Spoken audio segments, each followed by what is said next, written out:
Hello बच्चों, चलिए प्रश्न को पढ़ते हैं। निम्नलिखित में से कौन सा ऐसे कथन सत्य नहीं है, यानी असत्य कथन पूछे हैं। तो चलिए प्रश्न की मुख्य उदाहरणा पे बात करते हैं। अवधारणा देखिए, विद्युत ऋणता जो होती है यानी कि इलेक्ट्रॉन नेगेटिविटी En, ये समानुपाती होती है अम्लीयता के, यानी En बढ़ने पर अम्लीयता बढ़ती है और व्युत्क्रमानुपाती होती है क्षारकता के, यानी En बढ़ने पर क्षारकता घटती है। अब देखिए, एक आवर्त में लेफ्ट टू राइट जाने पर इलेक्ट्रॉन नेगेटिविटी का मान बढ़ता है, यानी अम्लीयता बढ़ती है,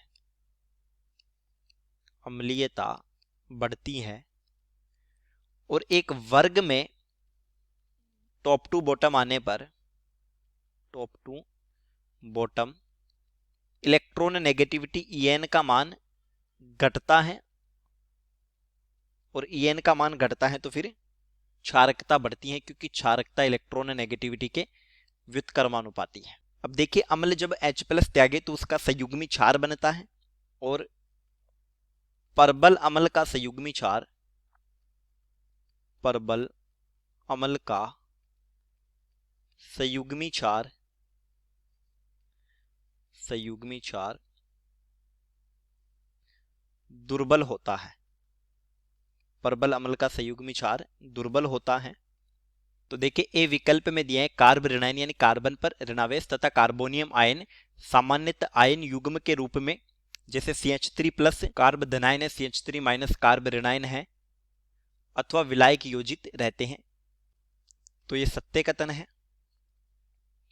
बी है, आवर्त सारणी के किसी आवर्त में बाएं से दाएं जाने पर अम्लता बढ़ती है तथा क्षारकता घटती है। तो लेफ्ट टू राइट En बढ़ती है तो अम्लीयता बढ़ती है, टॉप टू बॉटम En घटती है तो क्षारकता बढ़ती है। अम्लीयता का क्रम है CH4 NH3 H2O HF, बाएं से दाएं अम्लीयता बढ़ रही है, सही है। और ये क्षारकता है CH3 minus NH2 minus OH minus F minus, तो परबल अम्ल का संयुग्मी क्षार दुर्बल होता है।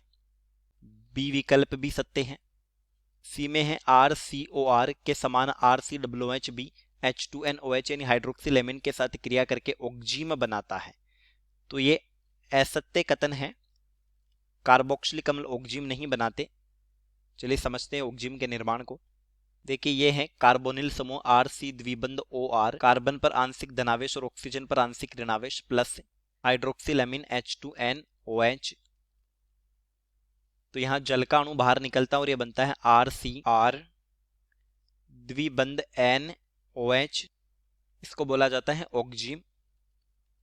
ऑक्जीम यानी द्विबंधित नाइट्रोजन के साथ OH समूह प्लस H2O। लेकिन अगर बात करें कार्बोक्सिलिक समूह की, तो देखिए RC द्विबंध O, OH, ऑक्सीजन के पास लोन पेयर, तो ऑक्सीजन के पास लोन पेयर और पाईबंध के साथ ये संयुग्मन में है, तो यहां पर अनुनाद हो जाता है और ये बनता है RCO माइनस द्विबंध OH, ऑक्सीजन पर धनावेश। तो यहां अनुनाद के कारण ऑक्जीम का निर्माण नहीं होता। अनुनाद के कारण, अनुनाद के कारण ऑक्जीम नहीं बनता, नहीं बनता। तो इस आधार पर सी गलत कथन हो जाता है। डी में है, विलायकों की आयनन क्षमता का घटता क्रम है। तो हम इसे H प्लस त्याग के आधार पर समझ सकते हैं। देखिए, CF3COH फ्लोरीन का -I प्रभाव है, और -I होगा तो H प्लस त्याग आसान हो जाएगा। H प्लस त्याग यानी हम इसे अम्लीयता के आधार पर समझ सकते हैं, क्योंकि अम्ल H प्लस त्यागते हैं तो ये समानुपाती है -I प्रभाव, और व्युत्क्रमानुपाती है +I प्रभाव, +I प्रभाव। तो CF3COH का HCOH से ज्यादा, CH3COH एसिटिक अम्ल H2O से परबल है, तो फिर ये क्रम असत्य हो जाता है, गलत हो जाता है। तो हमसे असत्य कथन पूछे हैं, तो देखिए हमारे प्रश्न का सही उत्तर हो जाएगा विकल्प सी और विकल्प डी। उत्तर सी तथा डी असत्य कथन है, असत्य है। चलिए, उम्मीद करता हूं प्रश्न समझ आया होगा। धन्यवाद।